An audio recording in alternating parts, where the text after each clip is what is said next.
Hey guys, Merry Christmas. My name is Lisa and my husband Peter and I are foster parents to a sibling group of 3, and I make weekly videos about foster care, so make sure to subscribe if you are not already. Today I want to walk you through a little bit of what's currently going on in our life and the craziness of foster care when it comes to traveling out of state with kids in care. Now I will say before I get started that we are in the state of Indiana, and I know every state does travel a little bit differently. So I want to walk you through how we get approved to travel in Indiana. And the reason I'm making this is because currently our bags are packed. It is an absolute mess in here. And the kids are currently at their Christmas visit with their parents.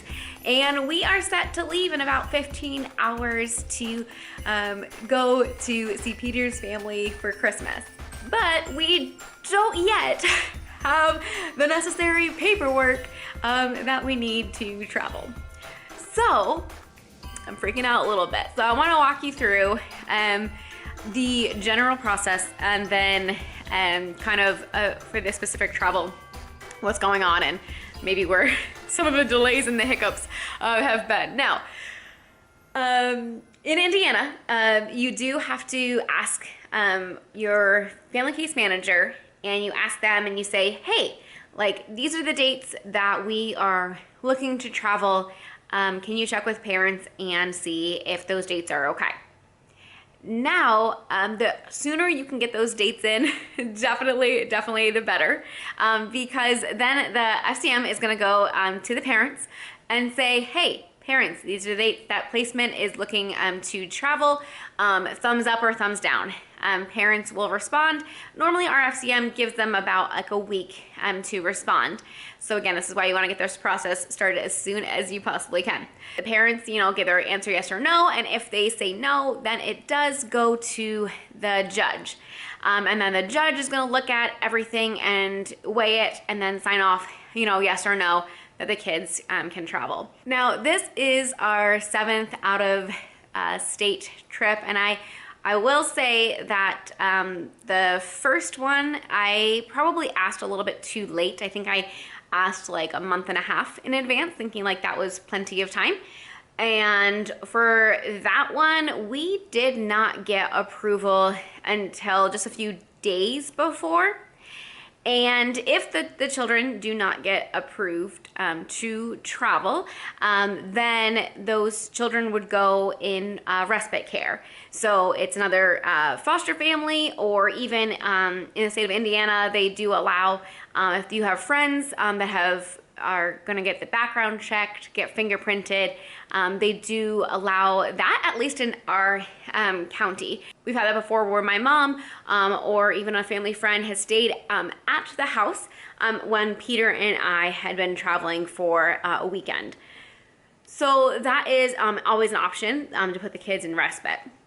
Now, obviously we also want to take them with us and experience new places and just be able to explore. So the closest it had got down to the wire was actually for last Christmas, and I think I got it in 2 months in advance. I remember I was kind of asking like, well, what's taking so long for the judge? And at that time there had been a lot of other approvals needed, I think, for like surgery and things like that, where the judge just had a large, stack of paperwork to get through.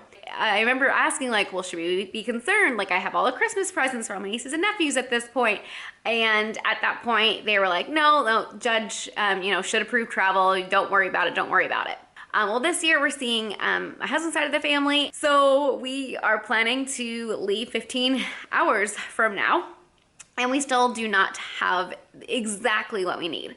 So this time was a little bit different. We actually recently had court, and I will be making a video probably about that as much as I can in next week's video. But what I will say is during that, it was kind of asked, and I hear you guys want to travel, and this is a brand new judge, and this judge isn't wanting to approve holiday travel.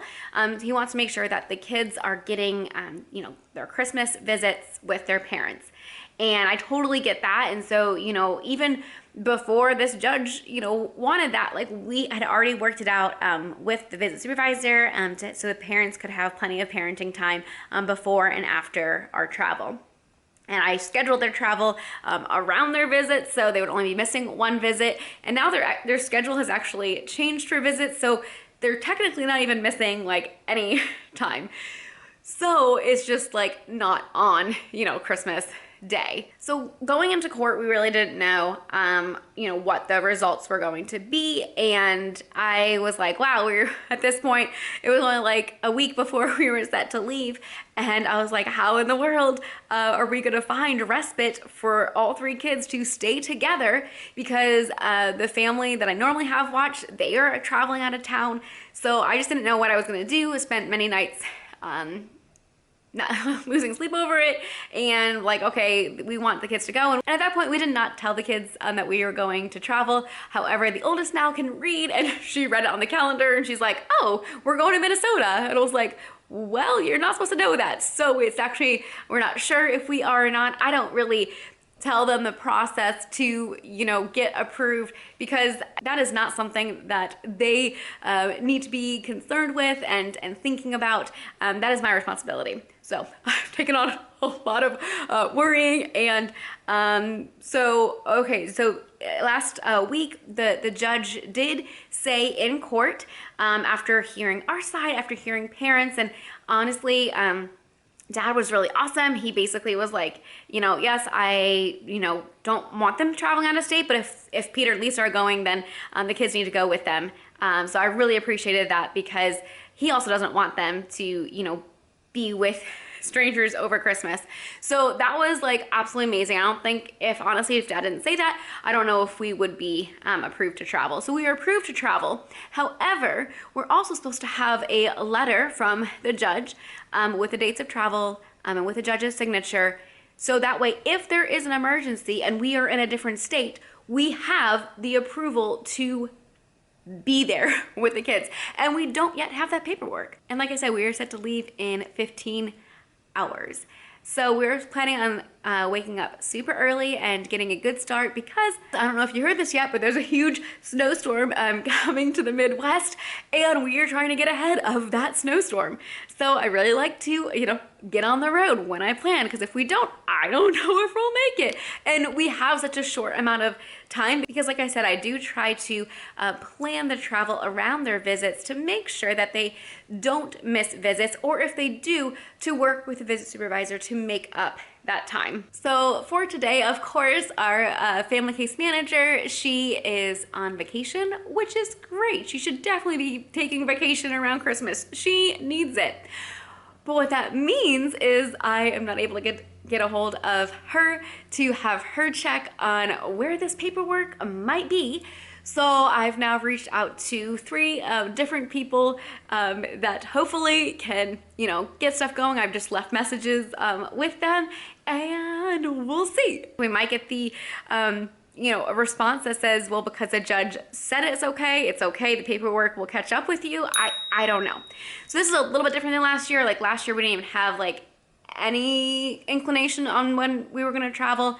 And that was 16 hours before when we got the paperwork that said, yes, you're good to go. This one, we've had a week now where we were told we're going to travel, so we did start telling the kids. And if you're curious, I started the process to get approval for this travel September 22nd. So yes, 3 months prior.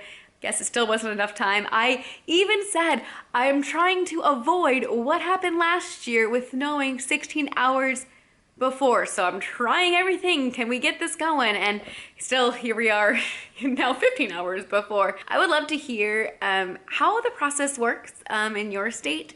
Maybe your process is different. Do the judges in your area normally approve travel? But that's just a little glimpse into the life of a foster parent and trying to get approval to travel. And that is like the most, honestly, minor thing going on right now.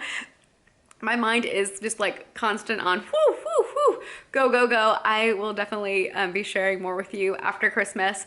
But for now, I wish you a very Merry Christmas. May you make it safely to wherever you are hoping to travel. And if you are a foster family waiting on approval to travel, I hope that comes to you soon as well as ours. So thanks for watching, and we'll see you guys in the next video. Bye guys.